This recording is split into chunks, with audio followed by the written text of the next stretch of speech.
Batuta set out from his homeland of Morocco to make his Hajj, or traditional Islamic pilgrimage, to Mecca. The trip was the start of almost 30 years of travel for Ibn Batuta. He logged 75,000 miles and visited lands of every Muslim ruler at the time. It is still considered one of the greatest journeys in history. Ibn Batuta was born in Tangier, Morocco on February 24, 1304. He was from a family of legal scholars, and he followed the same path to become a judge.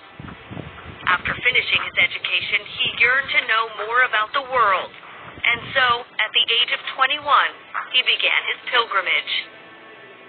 He wrote, "I set out alone, having neither fellow traveler in whose companionship I might find cheer, no caravan whose party I might join in, but swayed by an overmastering impulse within me, and a desire long cherished in my bosom to visit these illustrious sanctuaries." Batuta traveled along the coast of North Africa, passing through the cities of Algiers, Tunisia, and Tripoli, as he made his way to Cairo and Alexandria in Egypt. He then continued onward and traveled through the holy cities of Hebron and Jerusalem on his way to Damascus, Syria. After a year and a half of traveling, he arrived in Mecca in October of 1326, a place he would return to several times during his travels. Ibn Batuta traveled through Iraq and Persia, and also explored East Africa by crossing the Red Sea. Upon hearing of work in the Sultan of Delhi's court, he set out for India, and eventually made his way there through Turkey and the mountains of Afghanistan in 1334.